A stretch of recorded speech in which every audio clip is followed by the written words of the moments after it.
Bom dia a todos. Hoje vamos nessa série dos livros da FUVEST da Unicamp, vamos tratar de Iracema, certo? Talvez seja o livro que mais já tenha repetido na FUVEST. Sequencialmente, acho que já foram três ciclos com Iracema. Portanto, é um livro tratado pela FUVEST como um livro bastante importante para o vestibular. Tá? Esse livro tem importância, sim, tem muita importância, sim, para a nossa literatura, para a literatura brasileira, apesar de não ser um livro livre de críticas e de muitas críticas. E hoje a gente vai falar sobre elas. Tá? A título de notícia, não são coisas que a FUVEST peça, ela pede sempre o registro de leitura e a compreensão de leitura, né, nas questões formuladas pela banca de vestibular, mas é importante vocês terem algumas informações que podem ser consideradas fundamentais até para a compreensão do livro. Tá? E eu gosto de dar essas informações porque, muitas vezes, essas informações iluminam algumas questões do livro. Vamos lá. Primeira informação que a gente tem. Está dando para ler com esse fundo? O fundo estava muito escuro e eu achava que estava meio ruim. Eu fiz a alteração do design em cima da hora. Tá? Então, se tiver algum problema de leitura, é só me avisar. Olha, não estou conseguindo ver. Mas, falando então sobre o autor, que é o senhor José de Alencar. José de Alencar, para quem não lembra, não sabe, ele foi talvez o nosso maior escritor no século XIX. Claro, vocês vão dizer que, sem dúvida, o Machado de Assis era mais importante, se tornou mais importante. Mas, se a gente considerar que Machado virá depois do José de Alencar e virá depois de Alencar muito mais próximo da literatura do século XX do que da literatura do século XIX, o Alencar é realmente o nome mais importante daquele momento, daquele século. Tão considerado que o Machado, muitas vezes, foi dizer que ele se tornou romancista por ter lido José de Alencar, a quem ele admirava imensamente. Tá? É importante essas informações porque ele, tendo sido advogado, jornalista, político, orador, romancista e teatrólogo, mostra bastante a versatilidade dele. Mas também é importante dizer que ele nasceu em Fortaleza, em 1829, e morreu no Rio de Janeiro, em dezembro de 77, vítima de tuberculose, e que é o patrono da cadeira 23 da Academia Brasileira de Letras, o que não quer dizer grandes coisas hoje em dia, mas que significa apenas que ele foi considerado já um nome, logo após a morte, um nome inquestionável da nossa literatura. E escolha feita pelo próprio Machado de Assis, que fundou a Academia. Portanto, o reconhecimento dele já se deu em vida e se deu imediatamente após a sua morte também. Tá? Isso é importante dizer. Outro dado importante é falar que ele veio do Ceará. Se vocês leram a Iracema, vocês sabem que a história se passa no Ceará. E, portanto, ou seja, no atual Ceará.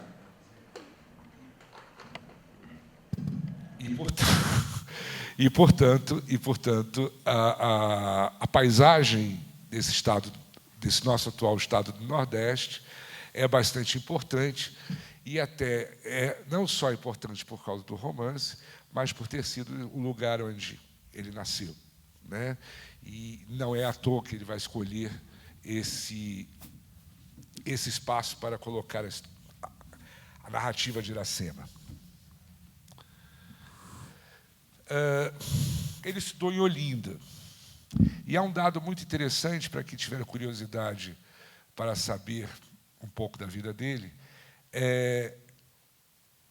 Ao se deslocar do Ceará para Olinda, em Pernambuco, onde ele foi estudar, esse caminho foi feito por terra, não por mar, como se fazia costumeiramente na altura. O que significa que ele atravessou o interior do Brasil. Uma atitude um pouco estranha para aquela época, em que o deslocamento por terra no interior do Brasil, e numa distância tão grande, que seria de Fortaleza até Olinda, não era algo comum. Alguns biógrafos vão dizer que essa viagem teria marcado tanto ele, que, por causa disso, ele vai desenvolver mais tarde a chamada literatura regionalista dele, né? E que, portanto, ele falava de um interior do Brasil pouco conhecido pelos próprios brasileiros.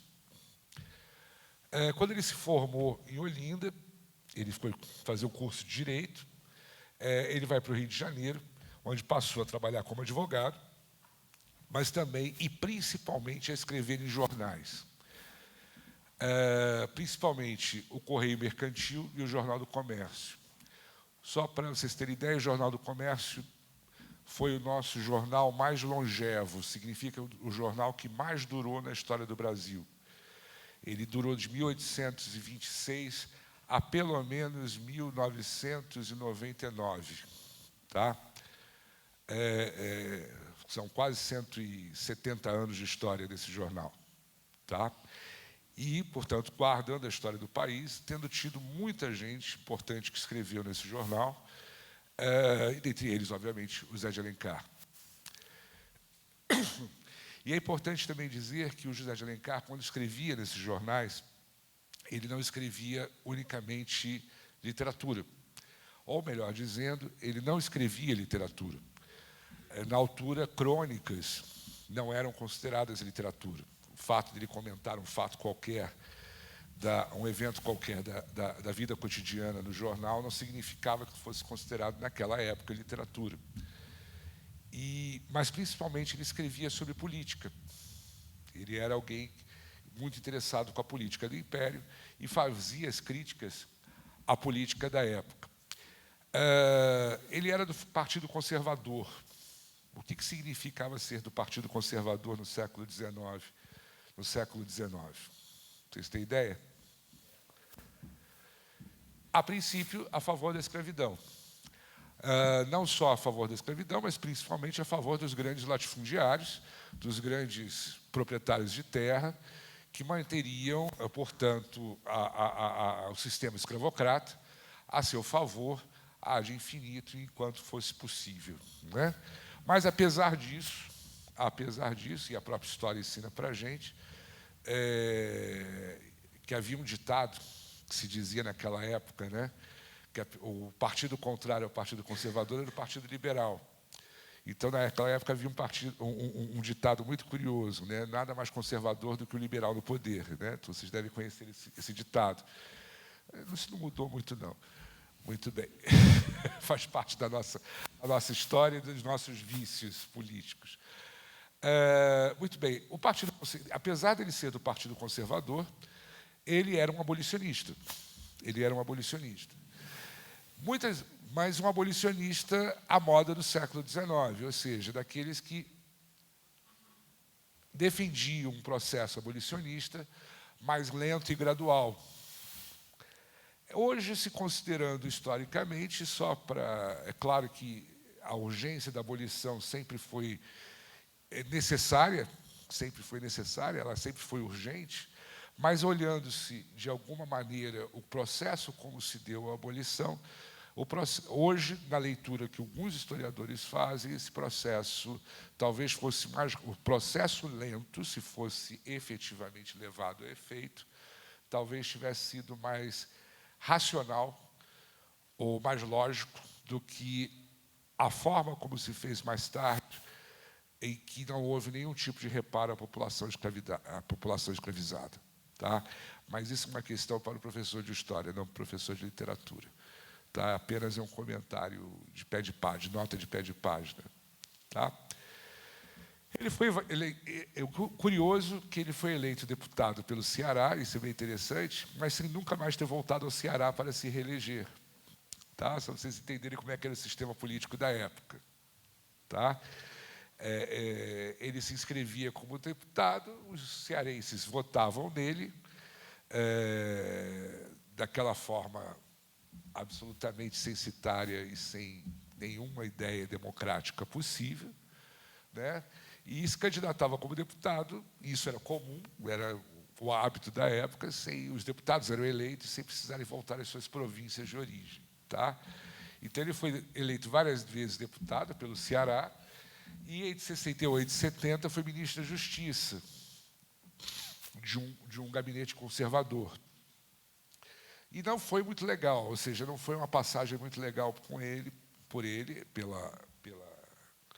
pelo Ministério da Justiça, na medida em que ele teve vários problemas com o imperador Dom Pedro II naquela altura, especialmente porque o Pedro II não gostava da literatura dele, tá? Não gostava daquilo que ele escrevia. E, pior ainda, ele tentou ser senador, e ser senador na época do Império dependia da escolha do imperador. Tá? As províncias indicavam os candidatos, e quem escolhia quem seria o senador era o imperador. Né? E, nesse caso, com detalhe, né, o cargo de senador era vitalício naquela altura.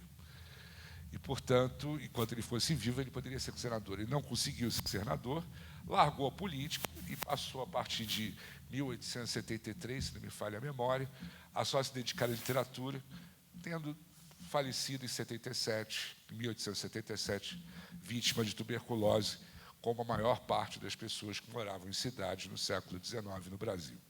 Tá? Aqui ficou horrível para vocês verem. Estava melhor de outra maneira, mas vamos lá. Ele é o principal responsável pela consolidação do romantismo. A gente vai voltar a isso daqui a pouco. O que significa falar em consolidação do romantismo. Mas ainda sobre as notícias biográficas e bibliográficas dele, é só para dizer que a obra dele, com os principais livros que ele escreveu, ela pode ser dividida nesses 3 grupos. Um grupo chamado de romance histórico, o indianismo, propriamente romance histórico, que é vinculado ao indianismo, que é o Guarani, Iracema e o Birajara. O romance urbano ou costumbrista, vocês devem ter ouvido falar dessa palavra alguma vez, tá?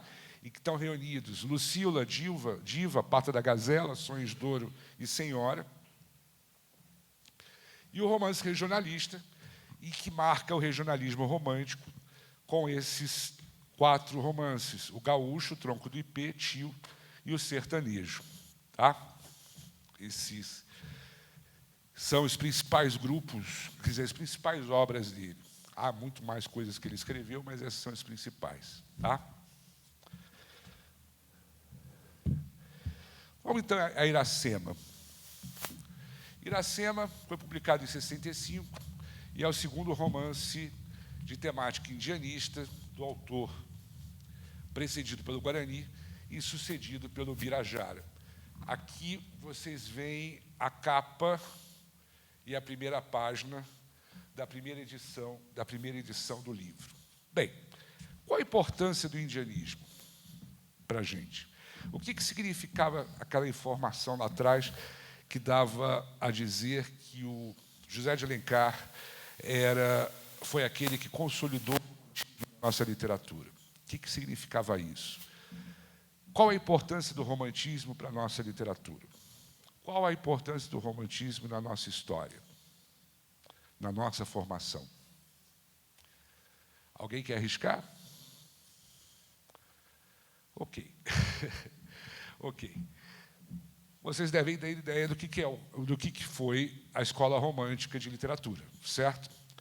Ela aparece na Europa no final do século XVIII, no segundo quartel, ou seja, nos últimos 25 anos do século XVIII na Europa, especialmente na Alemanha, e vai se espalhando pela Europa, atingindo praticamente toda a Europa Ocidental e chegando principalmente às Américas. Tá? especialmente à América Latina e, efetivamente, ao Brasil. E qual era a peculiaridade do romantismo? A peculiaridade do romantismo, talvez uma das mais importantes, seria, primeiro, talvez a mais importante seria o fato de ser um tipo de produção, um tipo de texto, um tipo de história privilegiada pelos autores que contavam a história, que narravam as peripécias de pessoas comuns. Ou seja, de pessoas que viviam costumeiramente a sua vida cotidiana como qualquer um dos possíveis leitores das histórias. Tá?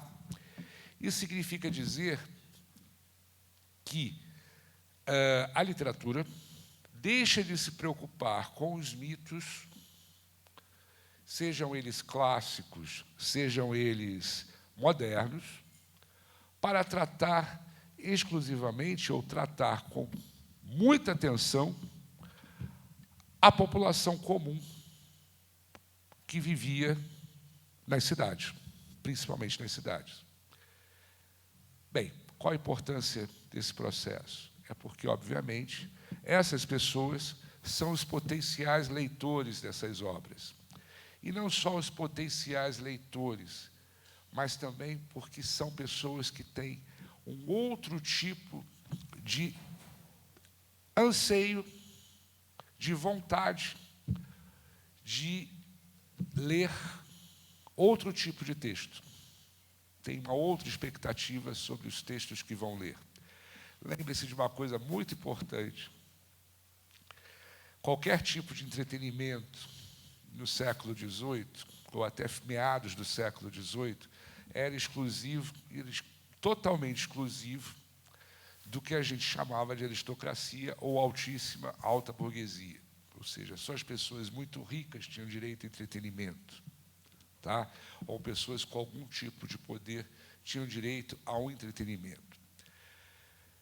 Ao povo, ao povão, a massa maior, a massa mesmo populacional do século europeia, o direito que tinha de divertimento, o único direito de divertimento que tinha era a missa. Vocês terem ideia, tá? Eram os eventos religiosos. Além dos eventos religiosos, o máximo que havia eram as comemorações que hoje nós denominamos folclóricas, que são denominadas folclóricas, portanto, que acontecem com certa regularidade dentro de um calendário qualquer, né? Se repetem dentro de um calendário. Esses divertimentos não preenchiam a vida, não preenchiam o momento de ócio contínuo da vida. Naquela altura não se pensava ainda em espetáculos populares, não se pensava em nenhum tipo de política pública voltada para a população. Isso só começa a acontecer durante o século XIX, quando as pessoas percebem uma coisa muito séria, quando os poderosos e os ricos começam a perceber que há um amontoado de gente muito grande nas cidades e que, se não se der algum tipo de entretenimento a essas pessoas, haverá revoluções e revoluções e revoluções e revoluções contínuas, porque essas pessoas estão simplesmente vivendo o ócio enquanto não trabalham. Mais um detalhe, há uma questão, uma relação direta do romantismo com o processo de urbanização. Tá? A vida rural, vivida na Europa, pelo menos contínua pela massa populacional europeia até pelo menos meados do século XVIII, impede a relação direta com o ócio. A vida rural obriga o indivíduo a trabalhar continuamente, a cuidar continuamente da terra, a cuidar continuamente da criação de animais, a procurar continuamente fazer com que aquele pedaço de terra que é seu ou de quem seja o dono para quem ele trabalha, seja produtivo, o que criava uma rotina contínua de trabalho, impedindo ou não permitindo o ócio. Quando as pessoas começam a se deslocar para as cidades e começam a ver o crescimento populacional das cidades, aquilo que se chama de urbanização, e isso começa realmente em fins do século XVII, mas se aprofunda no século XVIII e vai entrar no século XIX com as formações das primeiras metrópoles urbanas, como Londres e Paris, tá? Que já vão somar em meados do século XIX, a impossível população de 1 milhão de pessoas. Tá?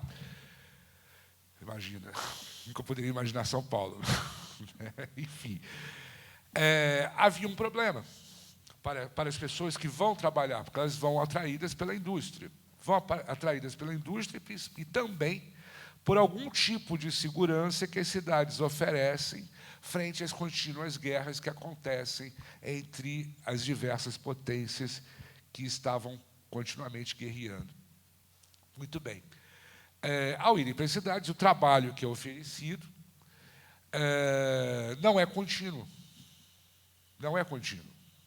Tá? Não era contínuo. O trabalho possível não era contínuo. E, além de não ser contínuo, deixava as pessoas em ócio. Ou seja, simplesmente volta para casa, tem o seu salário, volta para casa, casas miseráveis, na maior parte das vezes, voltavam para casa, e o que iam fazer? Iam começar a pensar que estavam sendo, obviamente, o quê? Exploradas. E aí você encontra, durante as décadas de 30 e 40, principalmente, na Europa, o aparecimento de várias revoluções populares, de pessoas descontentes com a condição de vida. Né? Uma das formas de impedir essas revoltas populares foi começar a pensar no desenvolvimento humano, desenvolvimento da qualidade de vida das pessoas. Algumas pessoas já começaram a pensar nisso naquela altura, e, obviamente, a desenvolver o que poderia ser a alfabetização, o que foi a alfabetização em larga escala. Tá? A gente costuma se dizer que os países europeus, especialmente a França, a Inglaterra e a Alemanha, em 30, 40 anos, fazem uma revolução cultural e que praticamente saem de um nível de analfabetismo altíssimo, em torno de 90 e tantos por cento, em 1830, e vão chegar a um nível de alfabetização populacional em torno de 70% em 1870, para vocês terem ideia. É um crescimento estúpido para uma época sem nenhum tipo de tecnologia, a não ser o professor na frente dos alunos ensinando a ler e escrever. Esse aprendizado gera o quê? Esse aprendizado da leitura gera o quê? Leitores. E o entretenimento mais barato possível que existia e mais acessível, porque antes de mais nada era portátil, já era portátil, era o livro.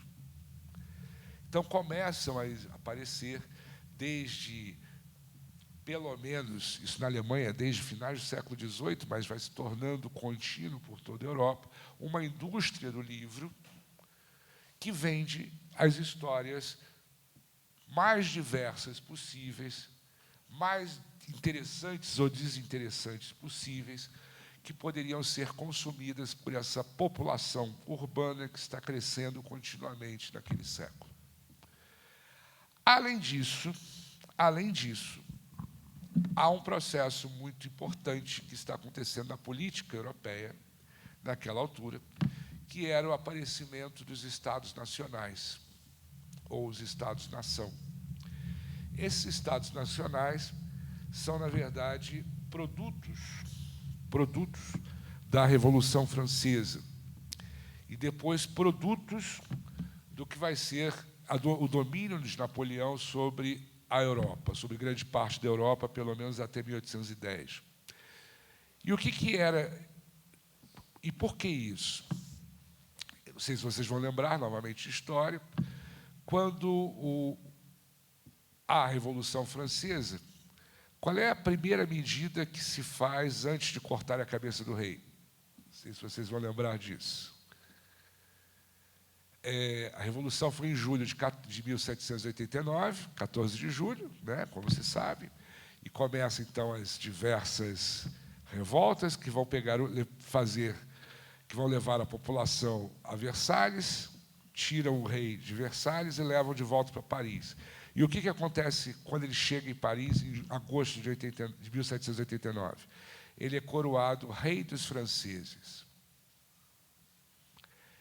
É muito sutil a mudança, para nós, o nosso olhar hoje, mas de imensa importância naquela época. O rei deixava de ser o rei da França, ou melhor, ele não era só o rei da França, ele era o rei dos franceses. Porque a França, tal qual era pensada no título do rei da França, ela era um pedaço de terra que era propriedade do rei. Tá? Era o grande latifúndio cuja propriedade era exercida pelo rei. As pessoas, os habitantes desse lugar, não entendam que não dá para falar em país, quando se fala de um reino no sentido absolutista, tá? Os habitantes desse reino são como se fossem, ou mantinham uma relação com o rei, como se eles fossem servos do rei, não súditos. Tá? Ou melhor, sendo súditos, eles eram servos do rei. Ou seja, eles eram presos à terra. O rei não governava para eles, o rei governava para si, na medida em que ele era o proprietário daquele pedaço de terra. Tá? Quando o rei passa a ser o rei dos franceses, ele tem que reconhecer a cidadania dos seus súditos. Ele tem que reconhecer a liberdade dos seus súditos. Lembre-se da Declaração dos Direitos do Homem e do Cidadão. Tá? Ou seja, muda o estatuto político. Com isso, o país, no caso a França, muda a sua condição, que ao invés de ser um reino, apenas um reino, se torna um Estado nacional. E por que um Estado? E o que é um Estado nacional? É um Estado em que a população que vive, o povo que vive no seu interior, entende a sua relação de solidariedade entende a relação de solidariedade existente entre os diversos indivíduos que se colocam nesse espaço, que existem nesse espaço. Só para vocês entenderem melhor. O que estabelece a nossa ligação com os habitantes da Amazônia? O que estabelece a nossa relação com os habitantes do Ceará? Desculpe. Fazer parte do mesmo país? Vamos melhorar isso. Porque quando o Alencar escolhe o Ceará como paisagem, tá? Apesar de ele escolher o Ceará como paisagem, nós vamos dizer mais adiante que esse talvez seja o romance fundamental do século XIX brasileiro. O que me faz entender que os cearenses são semelhantes a mim? Que os gaúchos são semelhantes a mim? Mesmo passado histórico, vamos lá, acrescenta o fato de vivermos no mesmo país, mas tem mais...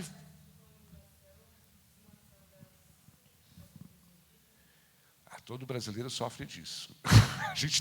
A gente vai carregar esse karma para o resto da nossa história. Vamos lá, tem uma ideia. Hã? Desculpe. Pela mesma identidade nacional. Qual é a nossa identidade nacional? Que reúne tudo que vocês disseram. Hã? Uma fusão de várias culturas, etc. Mas nós temos um nome super simples que vai identificar a nossa identidade nacional. Qual é? Não necessariamente. O fato de sermos todos brasileiros e nos reconhecermos como tal, gente. Era o mais óbvio. E o fato de nós nos reconhecermos como brasileiros, de alguma maneira. Por mais que eu não coma churrasco, nem coma tacacá, tá? O fato de eu saber que do gaúcho se identificar com o paraense de alguma maneira e estabelecer entre eles, ou melhor, estabelecermos entre nós algum laço, por mais tênue que seja, de solidariedade, isso nos é fornecido pela nossa identidade nacional. Ou seja, pelo fato de nós nos reconhecermos brasileiros. Não é porque existe um rei que nos governa, né? Não é porque existe um governo, não é porque existe... É uma fusão de experiências de uma população que vive, que compartilha um passado, que compartilha, melhor que um passado, uma memória. Há 2 semanas atrás, quando o museu lá no Rio de Janeiro pegou fogo, aquilo significa dizer que 200 anos da nossa memória desapareceram, viraram cinzas. Sumiu. Aquele edifício tinha história. E não era só a coleção, era o edifício que tinha história.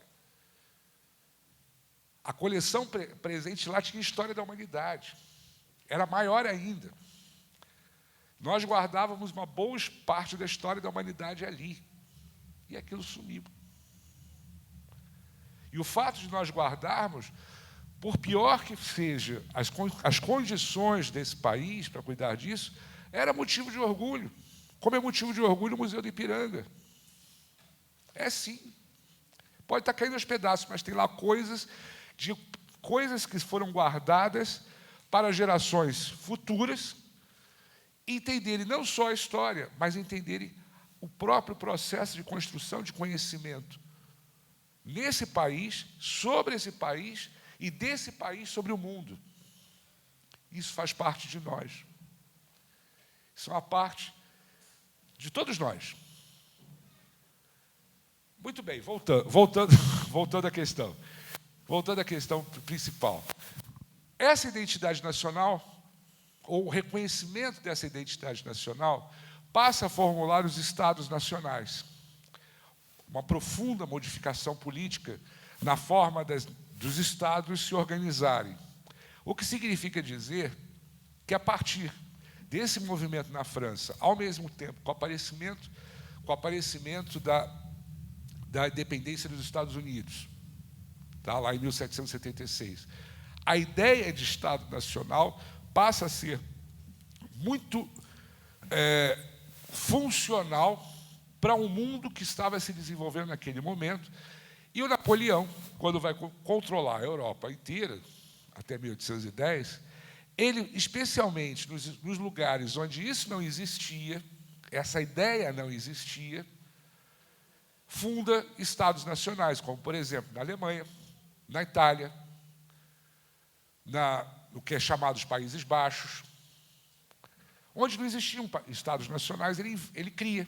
E fala: alemães, cuidem de vocês próprios. Italianos, cuidem de vocês próprios. Eu coloquei um rei aqui, que é meu primo, só para dizer para ele: olha, você é rei de alguma coisa. Mas deu uma forma àquela população, deu uma forma àquele espaço, deu uma forma àqueles governos de um Estado nacional. Portanto, quando o Estado Nacional passa a se formar, ele deixa de ser a história, ele deixa de ser a memória, ele deixa de ser o patrimônio cultural produzido por uma única pessoa ou por uma única família. O que isso quer dizer? As dinastias europeias deixam de ter a prerrogativa de controlarem a cultura, a história, a memória de um povo. Deixavam disso. Isso passava a ser um patrimônio partilhado por toda uma população. Isso significa dizer que está se apontando para um desenvolvimento democrático da cultura e da própria memória. Está se dizendo que todos nós aqui guardamos, em maior ou menor grau, mas guardamos a memória desse país. E vamos transmiti-la para os nossos descendentes, para as próximas gerações. O que significa que não há único capaz de guardar isso. Que não há um único indivíduo capaz de encarnar a representação da nossa nacionalidade. Porque é o que acontece com a Rainha da Inglaterra, por exemplo. Tá?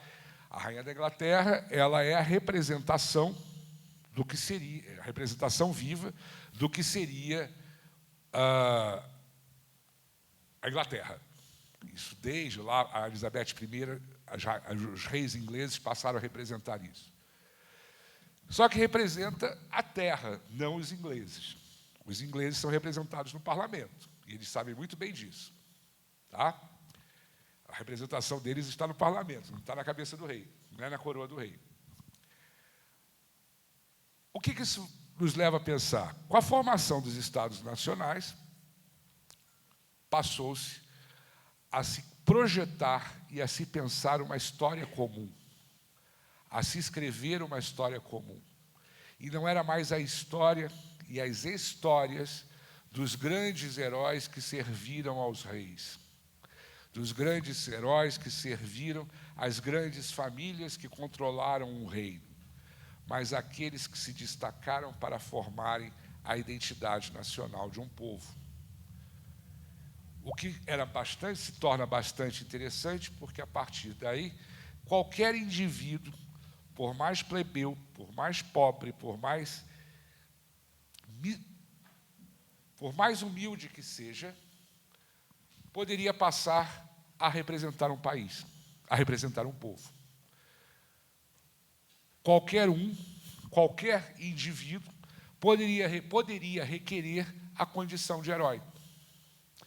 E as histórias que vão ser narradas pelo romantismo vão contar as histórias dessas pessoas comuns como se fossem heróis nacionais. Tá? No caso brasileiro, havia um problema. Porque esse passado comum não era muito garantido, não era muito comum, não era tão comum assim, melhor dizendo. Né? O passado comum não era tão comum. Por que não era tão comum? Qual era o problema do Brasil quando a gente se torna independente? Não tinha exatamente uma identidade formada. Né? E por que não havia uma identidade formada?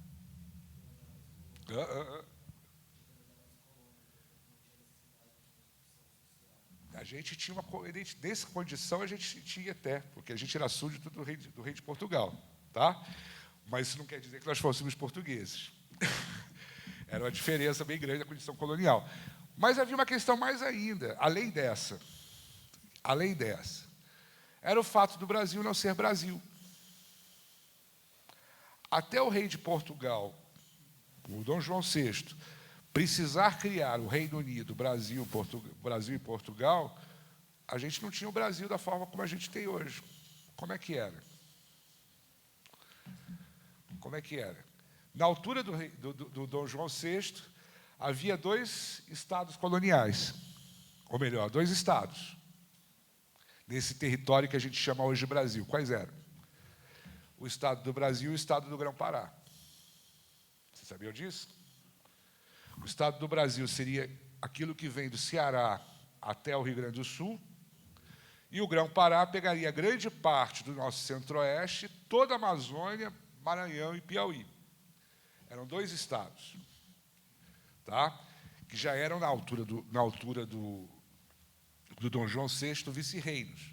Mas até se tornarem vice-reinos, que é o estatuto mais alto da organização colonial para uma possessão, até se tornarem vice-reinos, foram divididos em capitanias. Lembrando para vocês, claro, vocês devem lembrar disso, São Paulo foi uma capitania, Minas Gerais era uma capitania, Rio de Janeiro era uma capitania, e você tinha um governo geral que controlava essa parte. Né? Se vocês lembrarem também da Inconfidência Mineira, o projeto da Inconfidência Mineira, qual era? Tornar independente o Brasil, certo? Mas qual Brasil? Só a capitania de Minas Gerais. E eles iam ficar com o Rio de Janeiro para ter acesso ao mar, no projeto deles. Só. Não entrava São Paulo, não entrava Bahia, não entrava nada. O projeto era só Minas Gerais. Só libertar a capitania de Minas. Portanto, falar de uma identidade nacional, no sentido estrito da ideia, ela começa a se formar, de verdade, no momento em que se inventa o Brasil da forma como a gente tem hoje. E se começa a inventar, principalmente, a partir de uma independência. Quando a independência acontece, vários intelectuais começam a pensar, mas vem cá, como é que vai dar conta dessa população imensa, desse país imenso, sem uma história comum? Como falar de brasileiros se eles não têm uma história comum?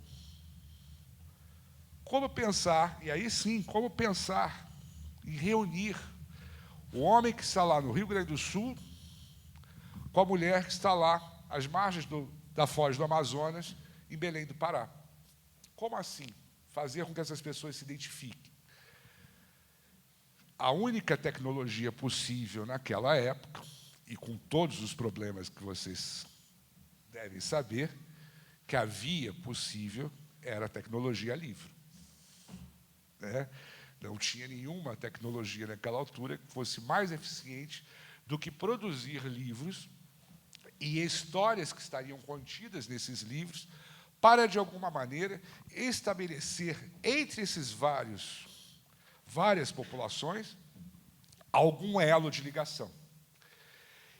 E se vocês lembrarem novamente da história do nosso segundo reinado, aliás, de todo o período monárquico, pelo menos até 1840, o país foi marcado por uma série de revoltas locais que poderiam ter levado à separação de várias províncias.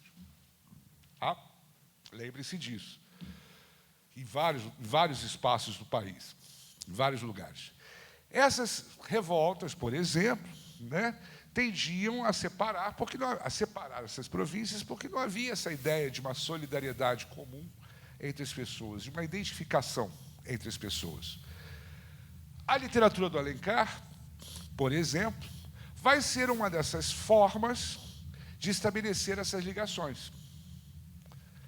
A literatura, naquele momento, vai passar a servir para ligar esses vários pontos, essas várias populações, na medida em que eram escritas e contadas histórias que permitiam o reconhecimento de um indivíduo junto a outro espaço. Como assim? Eu, ao ler uma história, como, por exemplo, se eu fosse um habitante de São Paulo do século XIX, de meados do século XIX, fosse ler o Gaúcho, sem nunca ter ido ao Rio Grande do Sul e não ter nenhum tipo de conhecimento da população gaúcha. Alguma coisa há naquele livro que vai falar a mim, como brasileiro, fazendo com que eu me reconheça naquela história, fazendo que eu reconheça algum elemento da minha história, da minha vida, do meu cotidiano, da minha memória, naquela história. E, a partir daí, com muitos outros elementos, com muitos outros artifícios, foi se formando a identidade nacional. Foi se formando a nossa identidade nacional. E por que Iracema se torna o mais importante? Por que Iracema se tornou o mais importante de todos os romances que vão propor a formulação de uma identidade nacional? Hein?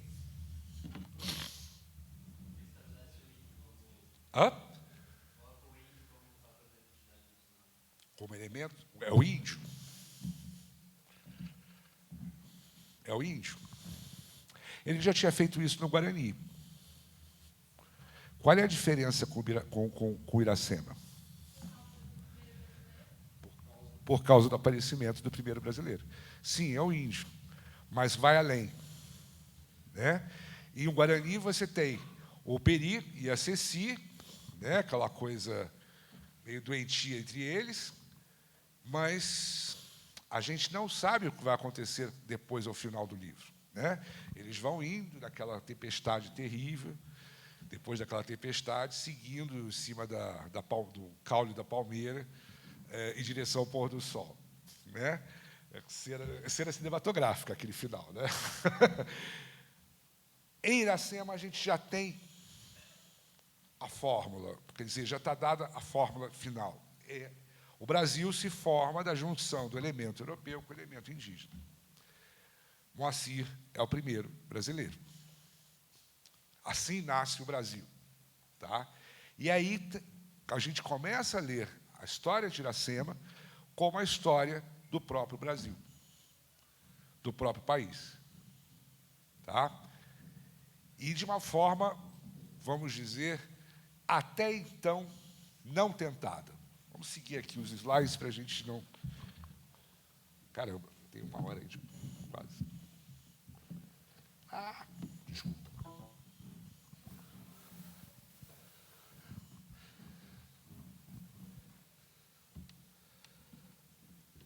Soltou aqui.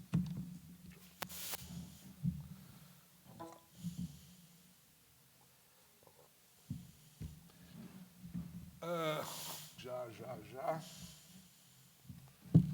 Vamos lá. Antes da gente começar, isso é super importante chamar a atenção para vocês, eu acho bem interessante. Existem várias Iracemas, a história da Iracema não foi original. O Alencar não tirou isso da cachola, não inventou a história. Tá? No processo da colonização das Américas, a gente tem pelo menos 3 histórias muito famosas que acabaram, de alguma maneira, sendo muito semelhantes à história de Iracema, sendo que 2 já haviam sido transformadas, ou estavam sendo transformadas, em narrativas de fundação nacional, como se fala. Tá?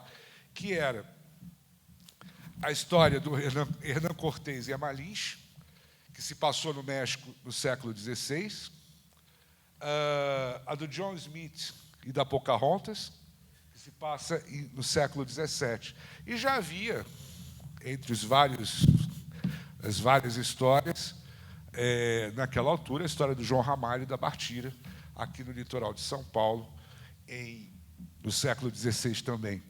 Né? Muito provavelmente, quase todo paulistano deve ter uma gota de sangue dos filhos do João Ramalho, porque ele teve alguma coisa em torno de 300 filhos.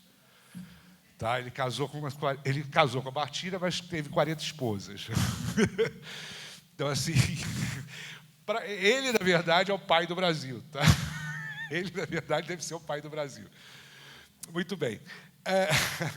E no caso do Hernán Cortés e da Malinche, eu não vou tratar da Pocahontas, que certamente vocês devem ter assistido o desenho da Disney quando criança.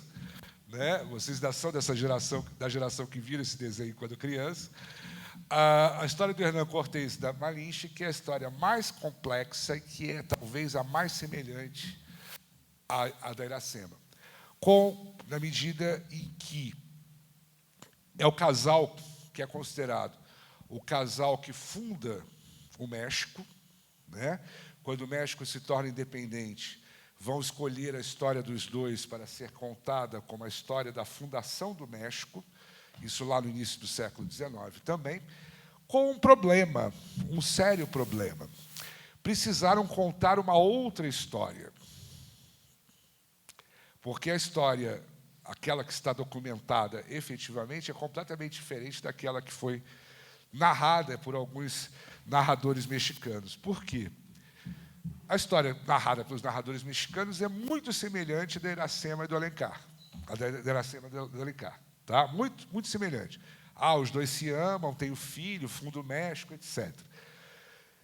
Só que, no livro que dá origem a essa história, que é a Conquista do México, escrito pelo próprio Hernán Cortés, ele conta que ele era um bom, para não dizer outra coisa, está sendo gravado, mas ele era um bom salafrário.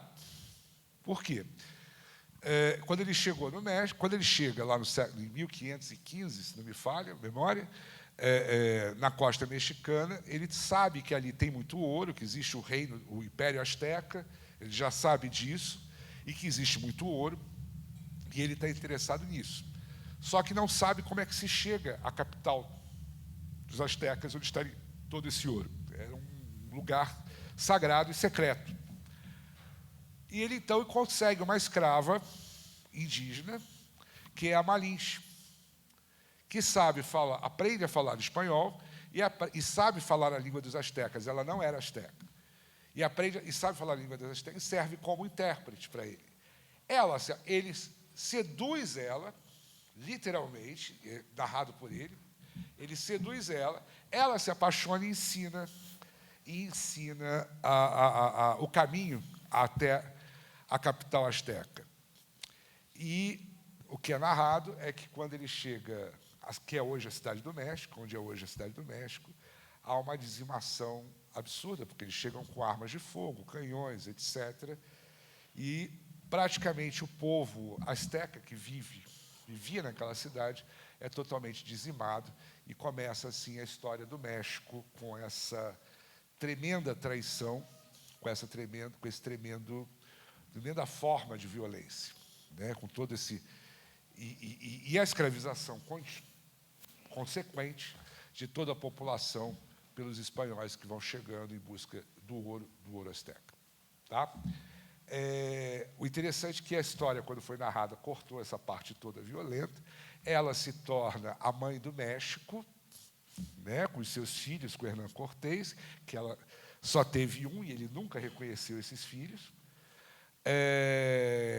Mas se torna uma história bonitinha. Apenas no século XX que começam a aparecer narrativas que vão questionar esse processo. Por que essa história? Afinal de contas, nós fomos escravizados pelos espanhóis e continuamos escravizados, ou seja, os descendentes dos indígenas mexicanos continuaram sendo escravizados ao longo do tempo. Tá? A história é muito semelhante, mas diferente, pouco diferente. Portanto, vocês sabem disso, né? O romance narra o amor de Iracema, a Índia Tabajara, conhecida como a Virgem dos Lábios de Mel, e o Martim, um português, que chega ao litoral do Ceará para ser o capitão-mor da recém-fundada capitania do Ceará.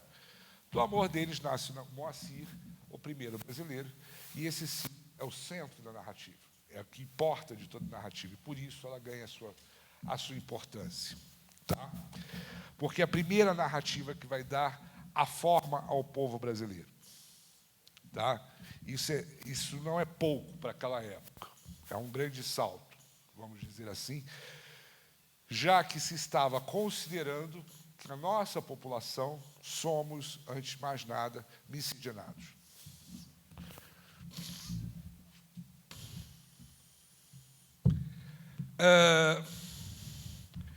Isso também é bem importante chamar a atenção. A narrativa reúne aspectos da cultura indígena. Só que, isso é importante dizer, eu vou melhorar o que está escrito ali, né? Reúne elementos inventados. Porque, afinal de contas, não havia, como vocês viram, uma sacerdotisa de Tupã de verdade. Nem a ideia de Vestal. O Alencar inventa essa parte toda. Tá? Não há nenhuma nação indígena que tivesse esse tipo de culto, ou de elemento que promovesse o culto a Tupã, que é uma entidade super genérica descrita pelos jesuítas. Não existe como elemento colhido realmente entre populações indígenas. Na verdade, a gente não pode nem mais dizer isso, porque a memória dessas pesquisas se perderam com o museu que pegou fogo. Tá? Portanto, o perigo de se passar a acreditar nesse tipo de coisa é muito grande, porque os documentos que dizem que isso era uma grande narrativa literária, uma grande ficção, desapareceram. Mas o interessante é que a principal função religiosa dela, como sacerdotisa de Tupã, era preparar a Jurema, que era a bebida mágica que permitia aos homens viverem os seus sonhos. Né? Ela sabia fazer as coisas, né? Misturar as coisas e deixar todo mundo bem, vamos dizer assim. Tá? de verdade mesmo, o único personagem histórico que tem documento, existiu de verdade, é o Martim, né, que é o Martim Soares Moreno, que teria fundado a Capitania do Ceará, sendo o primeiro capitão-mor do Ceará. Tá? Ele existiu de verdade. Teria existido de verdade mesmo. Tá?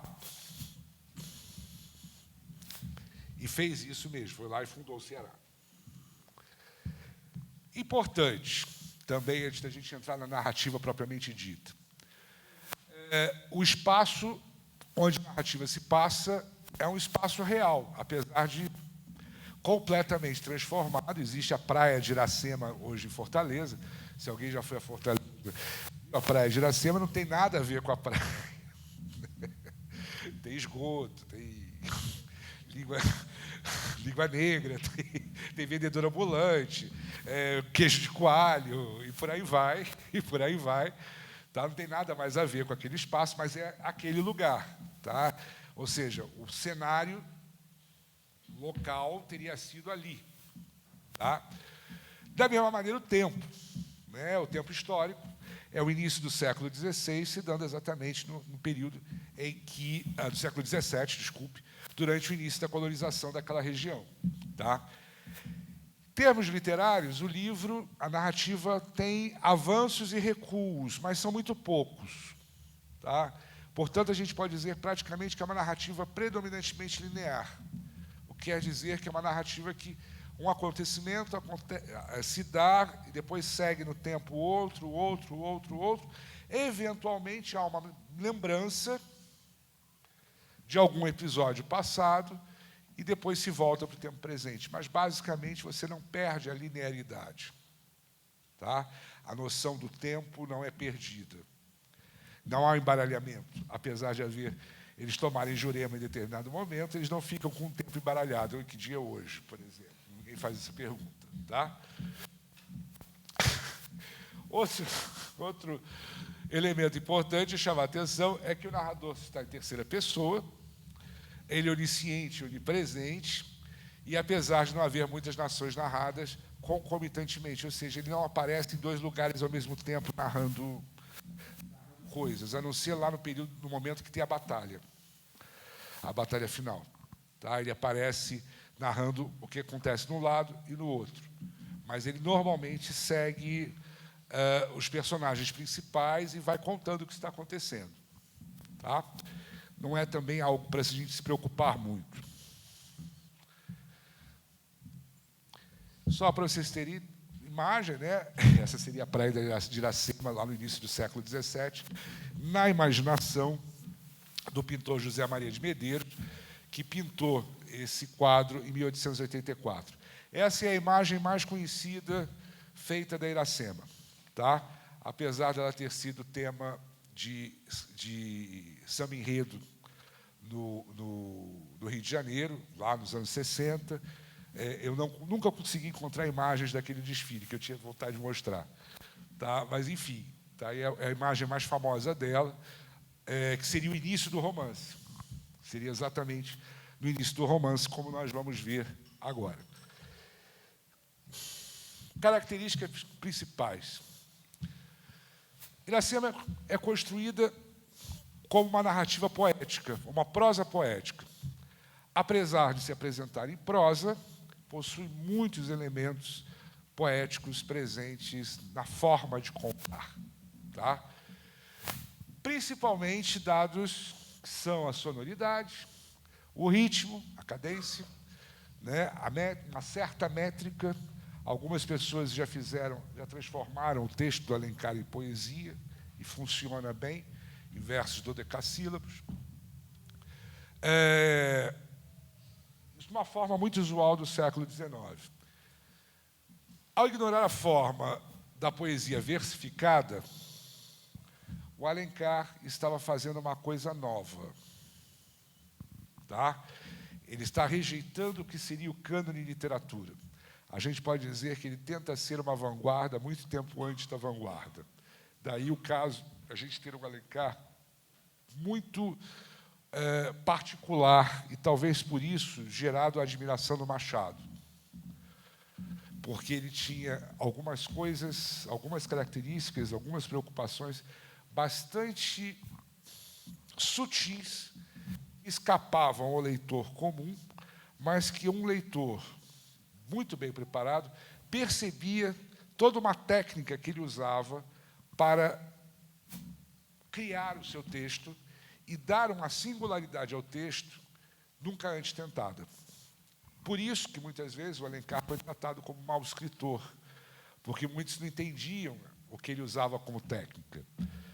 Muitos não entendiam o que ele estava propondo fazer no seu texto. O Machado entendeu, por exemplo. Tá? Principalmente porque ele rejeita a forma canônica. Porque, ao querer fazer um romance de fundação nacional, estava na moda, na época, ou pelo menos havia algumas tentativas de se escrever a epopeia nacional. O que isso quer dizer? A epopeia é um tipo de texto em que se reconhece a identidade nacional, ou melhor, no qual se passou a reconhecer a identidade nacional de um povo. Lembrando, principalmente, que nós éramos fruto de um processo colonial português, os portugueses possuem ainda, um poema épico, que para eles, desde o momento que foi criado esse poema, é a maior expressão da identidade nacional deles. Qual é? Os Lusíadas. Portanto, naquela época, no século XIX, os nossos escritores pensavam em escrever um grande poema épico, capaz de expressar essa identidade nacional e suplantar os Lusíadas. Houve algumas tentativas. Por exemplo, pergunto a vocês, por exemplo,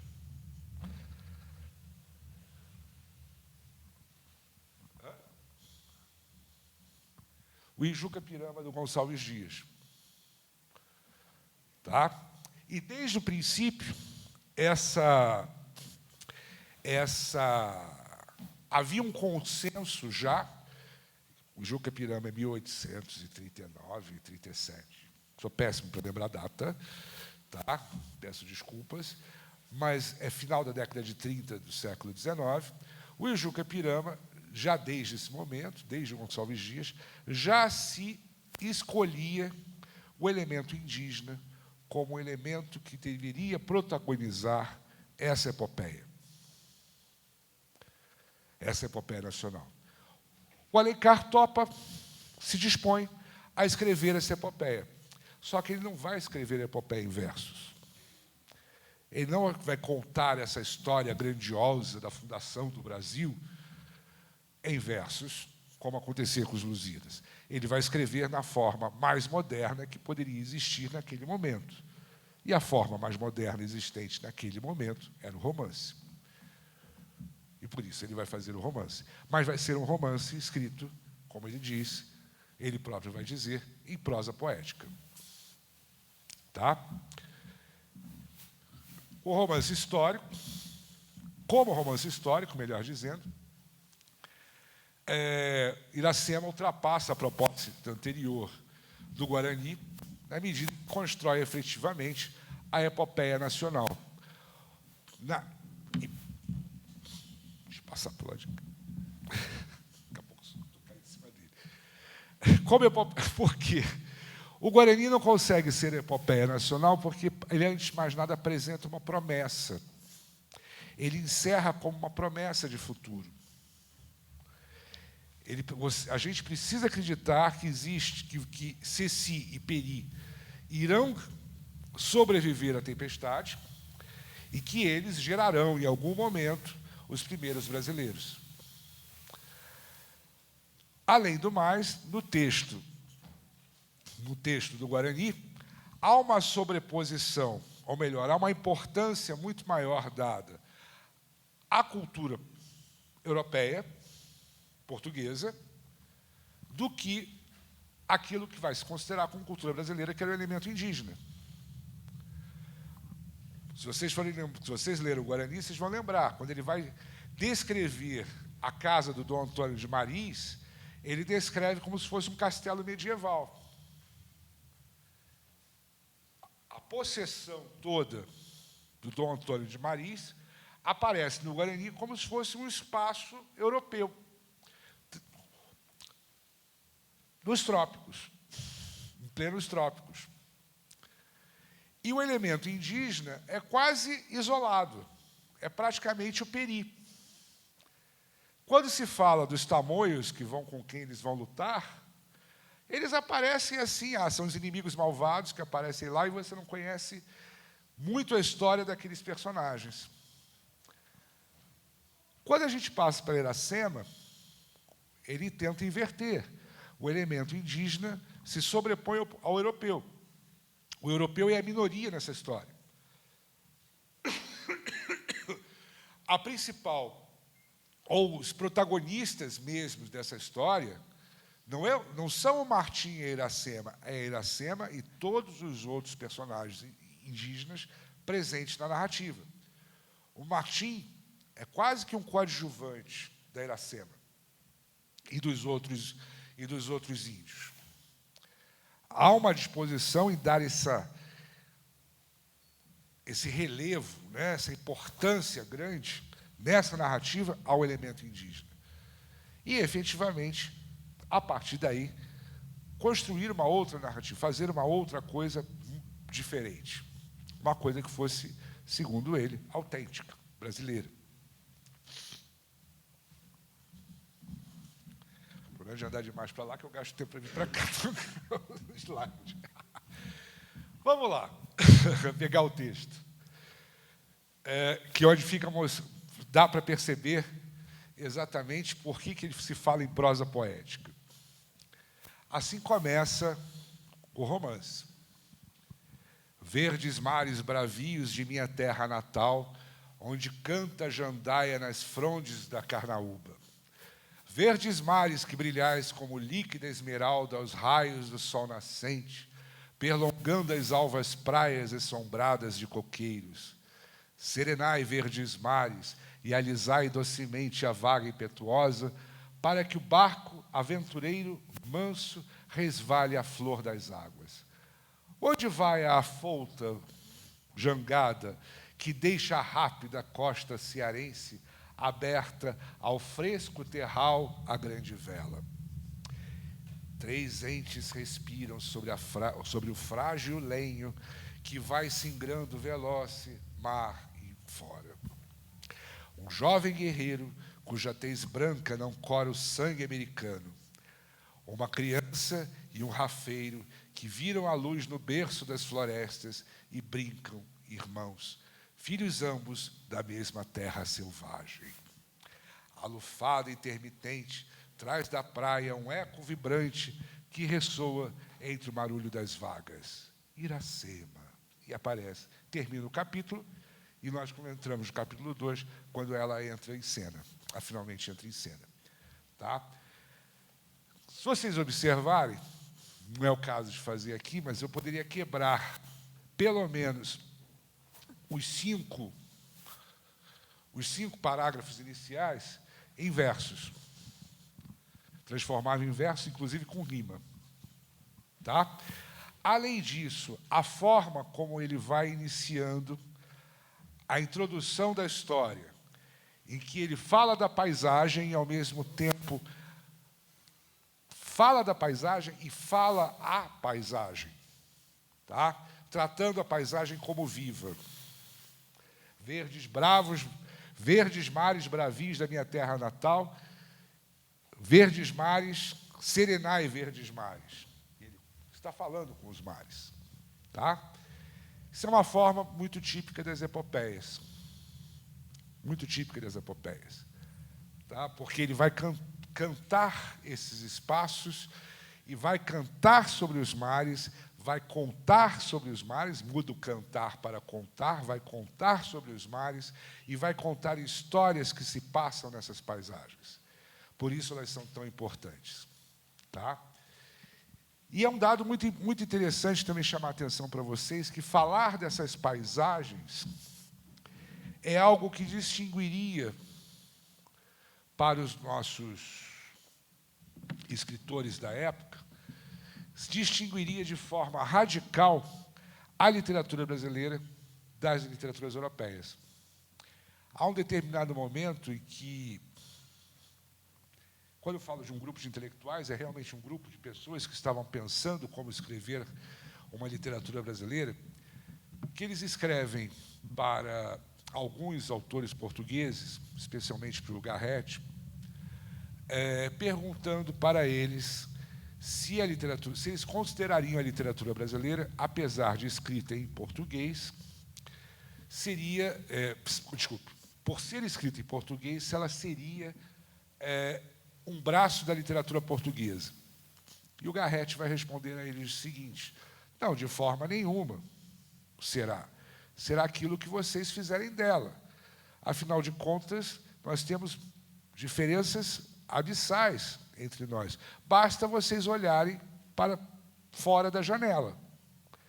Aí o Garrett vai dizer assim: eu tenho certeza que a paisagem que vocês veem do lado de fora da janela da casa de vocês é completamente diferente da paisagem que eu vejo da minha janela. Prestem atenção nisso. E exatamente ao marcar essa paisagem, ao chamar a atenção para a forma dessa paisagem, das particularidades dessa paisagem, naquele momento, dessa maneira, esses escritores estariam fazendo, ou começando a fazer, uma literatura brasileira, realmente brasileira, não apenas imitando o que os europeus faziam. É claro que simplesmente fazer a mudança da paisagem não significa muita coisa, né? Se as histórias forem as mesmas, né? Forem apenas uma adaptação de paisagem, uma adaptação talvez de atores, uma adaptação talvez de nomes ou de tempo. Mas isso só vai começar a mudar mesmo no fim do século XIX, exatamente com o Machado. Porque o que não é apenas a paisagem que importa tratar para mudar, para fazer uma literatura brasileira, mas é também uma forma de pensar, uma forma de narrar, uma forma de expressar e descrever e usar a língua para falar, não apenas recorrendo a determinados elementos, vamos chamar aqui, entre aspas, exteriores. Mas isso já é um grande passo. Isso é um grande passo. Tá? Além disso, é por causa de Iracema, é a partir de Iracema, melhor dizendo, que a gente vai encontrar quase que permanentemente, inscrito na nossa literatura, tá? O indianismo. Eu não sei se esse ano Macunaíma ainda faz parte dos livros da FUVEST. Tá, mas vocês sabem o que é Macunaíma, né? Macunaíma não existiria sem Iracema. Se não houvesse Iracema, não haveria Macunaíma. Se não houvesse Iracema, nós não teríamos inúmeros outros livros que vão contar, não a história de Iracema, mas inúmeras outras histórias que vão passar pela história de Iracema na medida em que estão recontando a história da relação entre os brancos, a população urbana branca, predominantemente branca, e os índios. E contar a relação violenta, tensa, que essa população branca manteve continuamente com os índios. O exemplo maior vai ser, talvez, Maíra, do Darcy Ribeiro, que é claramente uma releitura de Iracema, mas com todas as marcas da violência que marcou a relação entre brancos e índios desse país. Tá? Mas voltando a Iracema. Então, ela começa dessa maneira, com toda essa apresentação dessa paisagem, tentando se mostrar extremamente brasileira. Talvez se ele não fizesse a menção lá em cima, logo na primeira linha, há um lugar onde a jandaia canta. Vocês sabem o que é a jandaia? O que é uma jandaia? É um pássaro, mas sabe o que ele parece? É uma arara pequena. É um pássaro que fica entre uma arara e um papagaio pequeno. Ele é bem pequeno. Se não fosse a jandaia e a carnaúba, a referência toda que ele vai fazendo a esses verdes mares poderia ser também aos verdes mares do Mediterrâneo, aos verdes mares da costa africana, ou talvez os verdes mares existentes no Caribe. Tá? Apenas lembrando a vocês isso. O que vai ser,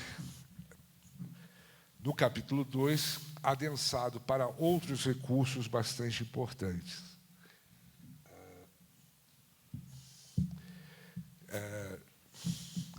Isso é importante. Já falei ali da coisa dos Lusíadas, né? Da relação com a epopeia, mas é importante chamar a atenção aqui. Isso vocês devem saber. Iracema também é uma alegoria da terra. A gente está lendo a história da ocupação do Brasil. Tá? Portanto, a explicação do nome Iracema, que não é um nome indígena, não é um nome de origem indígena, é um nome criado pelo Alencar, ele sai de um anagrama da palavra América. Tá? Vocês sabem o que é anagrama? Anagrama é quando a gente troca, a partir das letras de uma palavra, a gente constrói uma outra palavra com sentido, com outro sentido. Tá? A partir do anagrama de América, ele criou a palavra Iracema. Bom, é importante dizer, Iracema não é um nome de origem indígena, foi criado pelo Alencar. Tá bom?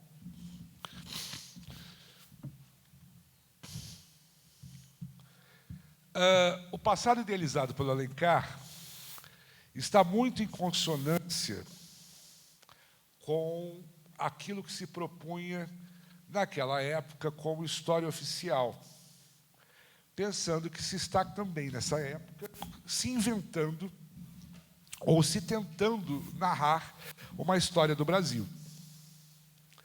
Assim como estávamos, os escritores estavam escrevendo uma literatura brasileira, havia alguns historiadores querendo fazer uma história do Brasil. Da mesma maneira. Como seria essa história do Brasil? Como seria essa literatura brasileira? Perguntavam. Né? Se perguntavam. E a história do Brasil, inicialmente criada, ou melhor, narrada naquela época, é uma história muito semelhante a essa narrada pelo Alencar. Tá? Principalmente porque desaparece, ou não aparece naquele momento, ou não se dá nenhuma importância à presença do elemento negro africano na formação do país. Tá?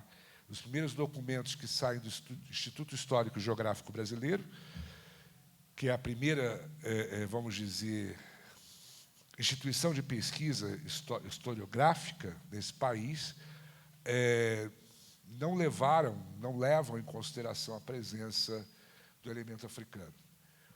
Mais ainda, só levavam em consideração a história do Brasil a partir do momento da chegada dos portugueses.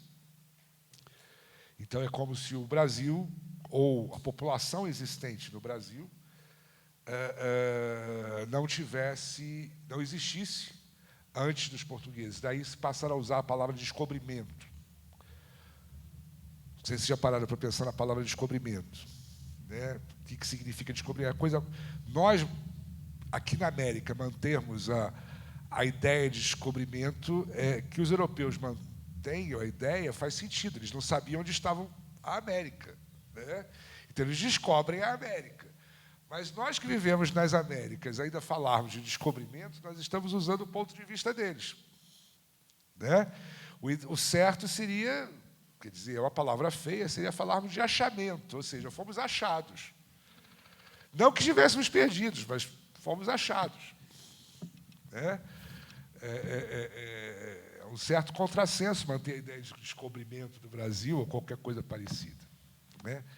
Mas a ideia do Alencar de colocar em destaque para a formação do Brasil a ideia de brancos e indígenas serem os responsáveis pela miscigenação brasileira é, por um lado, real, sim, mas ao apagar o elemento africano, e isso ele faz em toda a sua obra praticamente, é muito característico aquele episódio que existe em Tio, em que o narrador não consegue chegar próximo da senzala e descreve a festa da senzala do alto de um morro. É extremamente significativo isso. Ou seja, ele não consegue, ele não considera aquilo como uma manifestação cultural.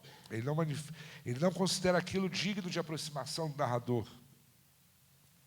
Portanto, é muito importante para a gente chamar a atenção que há uma história oficial nesse momento que não quer colocar em causa a presença do africano, talvez menos, talvez, não posso dizer que seja por racismo, mas porque, ao tratar como escravos essa população, não se considera nem da condição humana, capaz de comporem a própria população.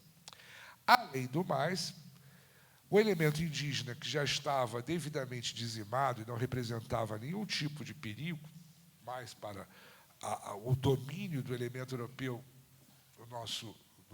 do país, já era largamente usado, alegoricamente, para representar o próprio país.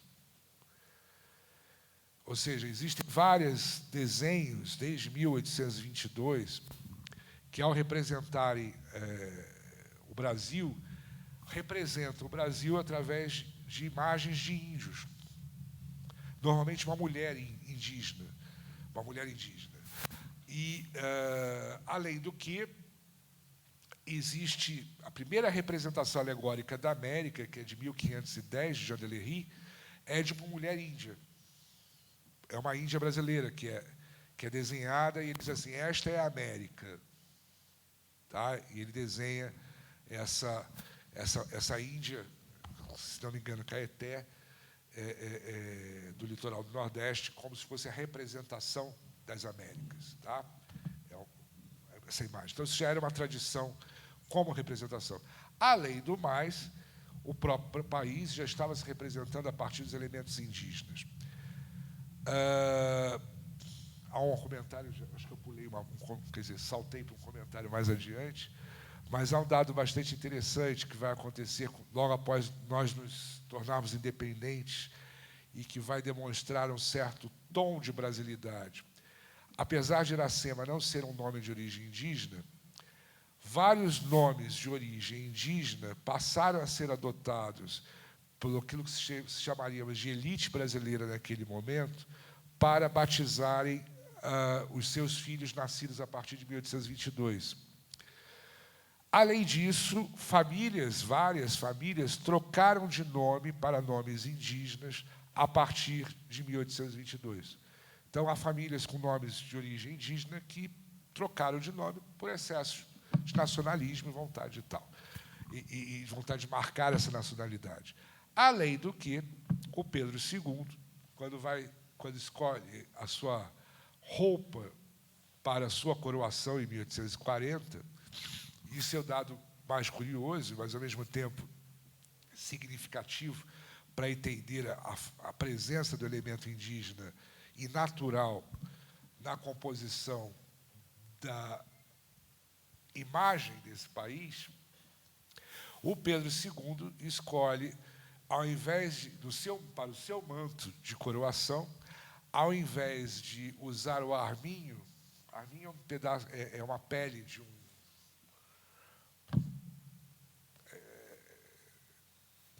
como se fosse uma raposa, tá? E que era tradicional entre os reis europeus, né, os monarcas europeus, para fazer a gola do manto. Ele, ao invés de usar o arminho, que o pai dele usou, quando foi coroado imperador do Brasil, ele prefere usar as penas amarelas dos papos de tucano. Então, assim, é muito interessante que você olha, se vocês forem e puderem ir ao Museu de Petrópolis um dia, antes de pegar fogo, tá? Antes que ele pegue fogo, vocês vão poder ver o manto do Pedro II, no Museu Imperial, vocês veem o manto do Pedro II, que parece, imagina, que parece um manto com uma gola feita de penas de pássaro. O que parece? A gente não sabe se as escolas de samba se inspiraram no manto ou se o manto é realmente uma antevisão do que será a escola de samba desse país, os desfiles de escola de samba desse país, porque é destaque de escola de samba, tá? Aquela coisa assim, as penas todas saindo do manto. É algo fora do normal, incomum, mas chama atenção, tá? E tem a ver com esse universo de tentar mostrar uma brasilidade a partir da apropriação desses elementos indígenas, tá bom? Mas mais do que isso, esse passado indígena nos formou miscigenados. Isso é muito interessante, a afirmação e a tentativa de positivar essa miscigenação, ou seja, torná-la positiva, num tempo em que falar de povos miscigenados era falar de povos decadentes.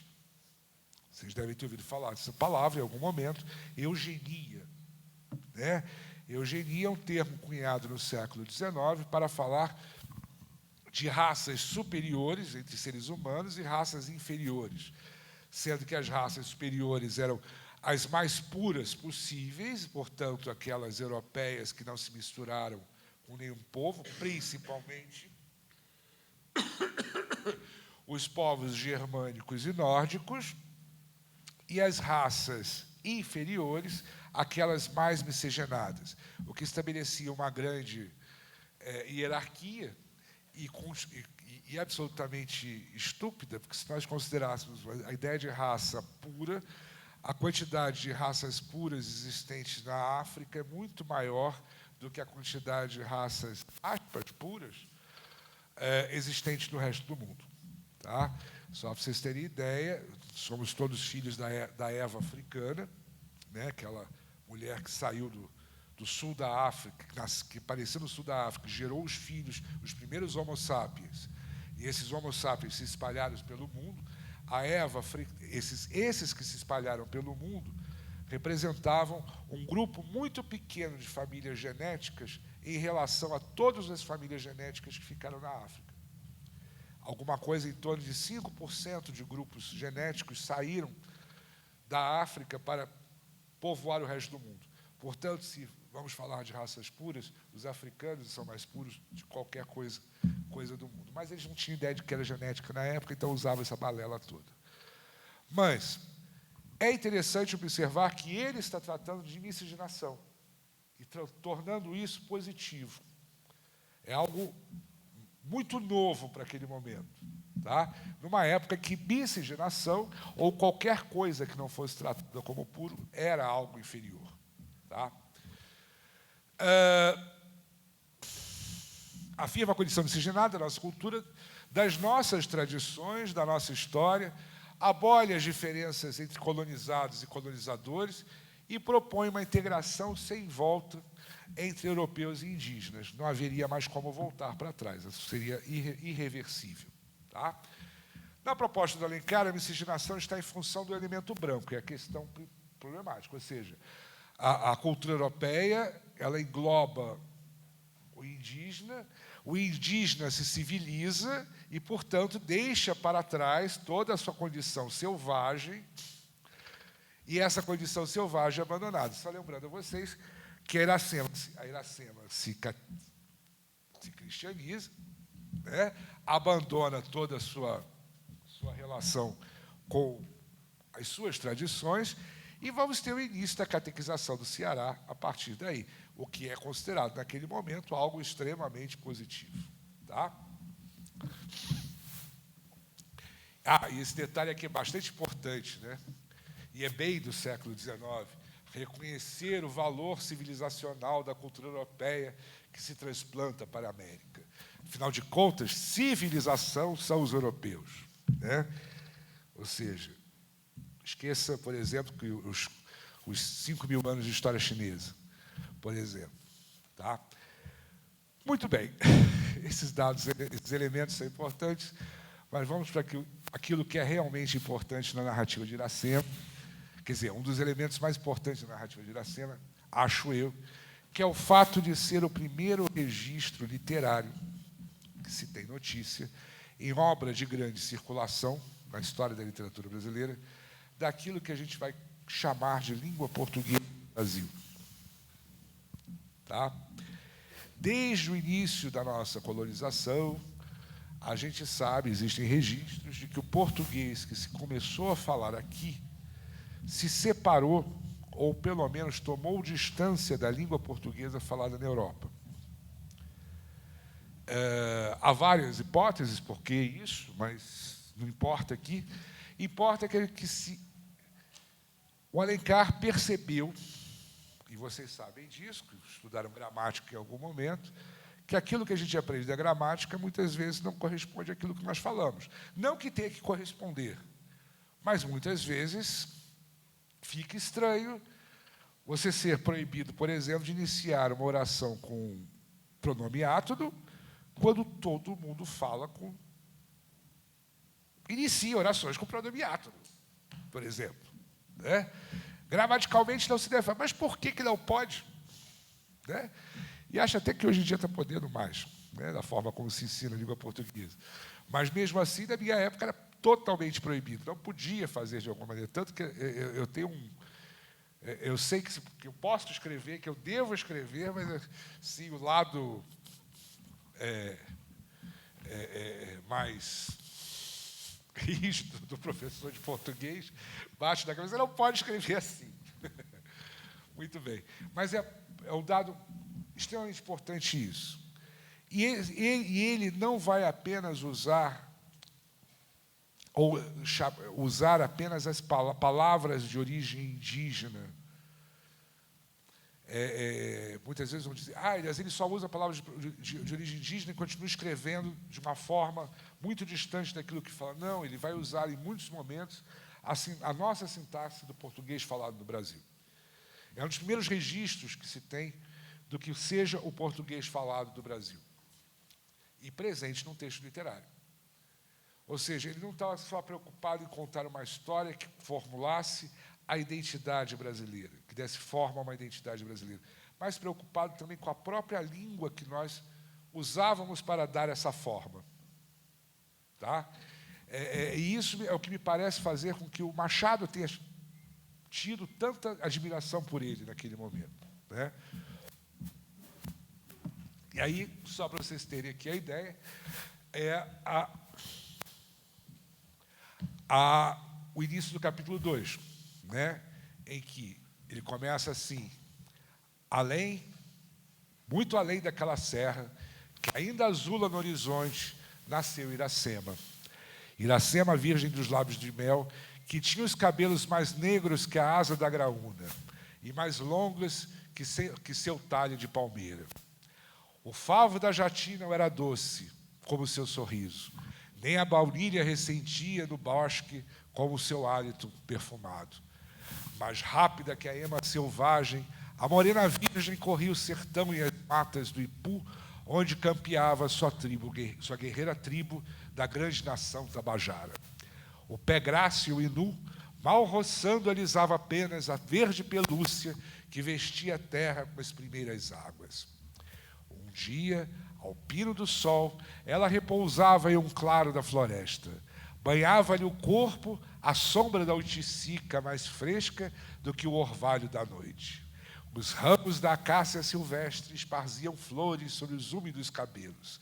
Escondidos na folhagem, os pássaros ameigavam o canto. Iracema, só falta ela cantar com os passarinhos igual a Cinderela, ou a Fiona, né? Iracema saiu do banho, o aljôfar d'água ainda a roreja, como a doce mangaba que corou em manhã de chuva. Enquanto repousa, em pluma das penas do gará, as flechas de seu arco, e concerta com o sabiá da mata, pousado no galho próximo, o canto agreste. Ela está fazendo igual a Fiona, cantando com o passarinho. Tá? A graciosa Ará, sua companheira amiga, brinca junto dela. Imagina se o Disney inventou isso. Né? A graciosa Ará, sua companheira e amiga, brinca junto dela. Às vezes sobe aos ramos da árvore e de lá chama a Virgem pelo nome. Né? O passarinho fala com ela, Iracema. Né? Outros remexem o uru de palha matizada, onde traz a selvagem seus perfumes. Os alvos fios de Crautá, as agulhas da Jussara, com que tece a renda, e as tintas de que matiza o algodão. Se vocês contarem aqui, vai ter umas 11 palavras em 2, 4, 6, em 7 parágrafos, pelo menos mais 11, 12 palavras completamente inusuais, mas que seriam, para o Alencar, típicas da língua brasileira, ou da língua portuguesa do Brasil, apesar que não serem usuais. Ninguém fala da jandaia, ninguém fala do jati, do cratal, disso, daquilo. São os nomes de animais, dos mais diversos, que não estão, assim, vamos dizer, tão presentes na nossa vida, mas que, para ele, dariam um efeito de brasilidade na narrativa. Tá? Esse é um elemento, um recurso bastante interessante que vai se manter ao longo de toda a narrativa. Né? Se vocês leram o livro, vocês vão lembrar, muitas vezes, que aparecem essas palavras em muitos momentos, que obriga você a ir a um glossário ou a um dicionário para saber o que é. Tá?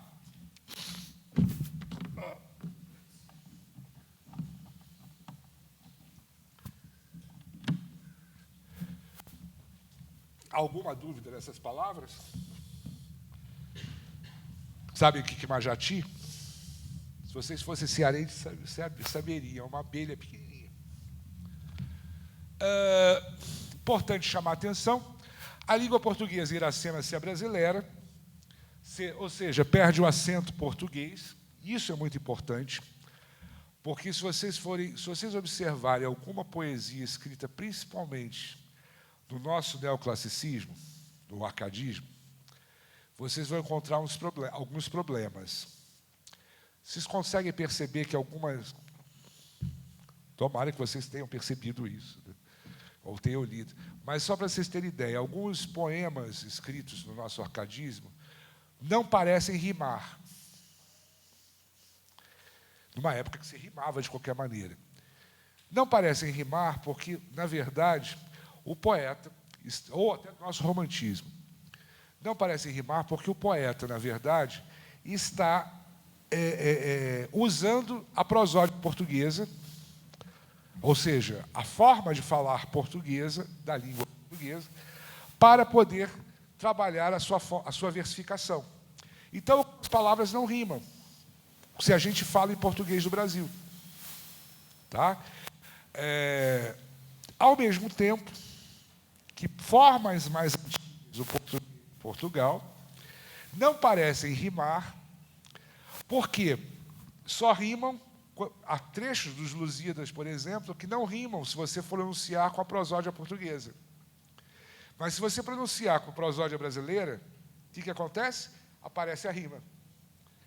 Doide se supõe, na história da língua, quem estuda a língua, se supõe, que provavelmente, originalmente, os portugueses que vieram para cá nos ensinaram a falar português, lá no século XVI, falavam de alguma maneira parecida com aquilo com que nós falamos hoje, não da forma como eles falam. O nosso português acaba sendo mais antigo que o português de Portugal. Tá? É uma hipótese também. É tão hipótese e possível que nós temos mais formas verbais que o português de Portugal. O português de Portugal não usa gerúndio, vocês sabem disso. Né? Eles não usam gerúndio. Né? Eles não estão andando, eles estão a andar, por exemplo. Ele vai para o infinitivo. Não usa o futuro do pretérito. O futuro do pretérito é feito com o pretérito imperfeito. Eu gostava que você lesse, por exemplo. Eu gostava que você estivesse, você fosse. Né? Em vez de dizer eu gostaria que você lesse, eu gostaria que você fosse, coisas assim. Tá? Então, isso marca de um processo evolutivo na língua diferente do nosso, que manteve determinadas formas ainda usuais. Muito bem. No romance, além do nome de elementos da fauna e da flora, aparecem nomes que passam a frequentar a onomástica brasileira. Vocês sabem o que é onomástica? A forma de nomear as coisas, ou de nomear as pessoas. O fato, se nós juntarmos todos os nomes aqui dessa sala, de todas as pessoas dessa sala, nós vamos ter o conjunto da onomástica dessa sala, tá?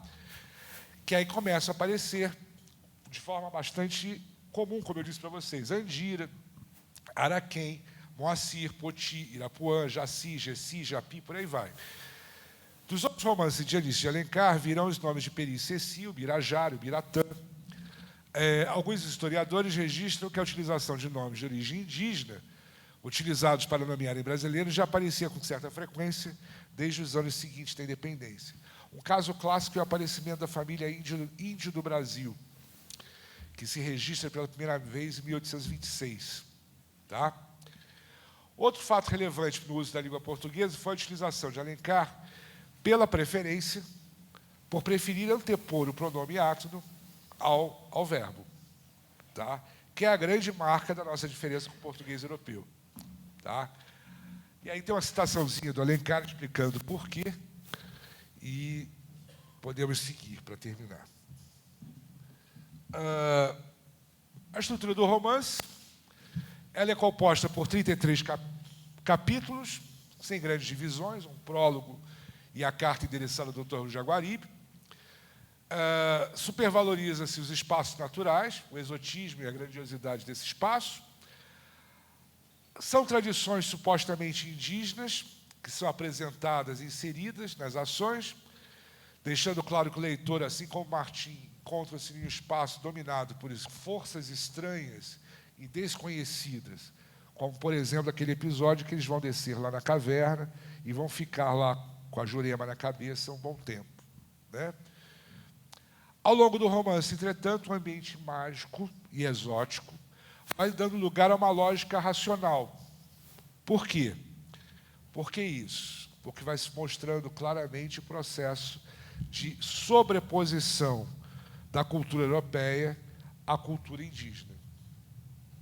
Na medida que vai havendo a catequização dos índios, os elementos mágicos todos vão sumindo e nós vamos tendo uma vida, uma experiência racional. Ou seja, não é porque o Deus X mandou a chuva, mas chove porque precisa chover. Porque choveu, a água evaporou e vai chover. Tá? Os elementos indígenas vão sendo submetidos a toda a cultura europeia. Essa também é uma imagem famosa da Iracema, feita pelo Ari Parreiras, em 1909, é a cena final do livro, né, perto da morte dela. E só para terminar, o romance constrói uma narrativa que oferece um passado épico, com grandes eventos guerreiros, nos quais se destaca o heroísmo dos personagens, inclusive Iracema é uma heroína, né, que vão se tornar heróis nacionais, fundadores da nossa nacionalidade. Por isso, é chamado de romance de fundação. Ele funda a nossa identidade. A segunda fase da obra do Alencar, o indianismo, estabeleceu o sentido nacionalista na sua obra, que já estava presente no regionalismo dele. E se o romance histórico indianista buscou narrar as origens da nacionalidade, criando uma continuidade temporal, isso é importante, entre o passado e o presente, ou seja, esse passado da Iracema está presente em nós através da miscigenação, tá?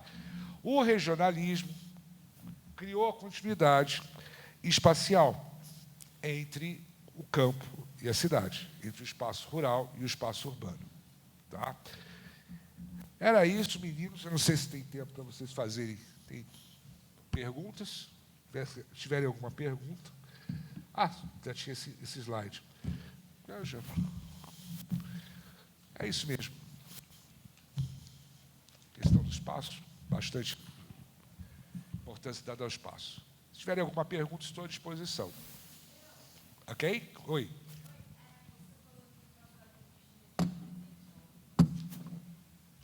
Peraí, não entendi.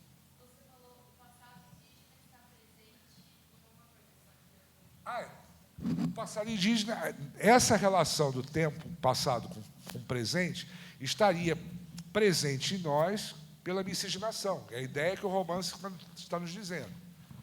Né?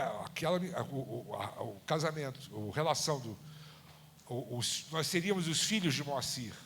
Né? O povo brasileiro seria os filhos de Moacir.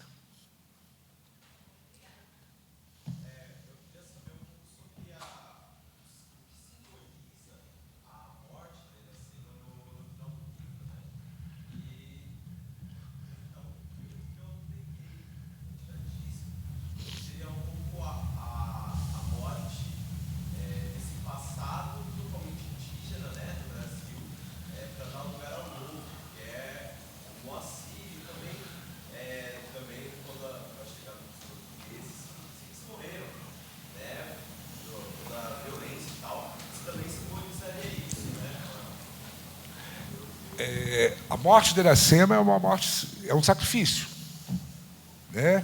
E é exatamente o que você disse, é o sacrifício do passado em nome do futuro.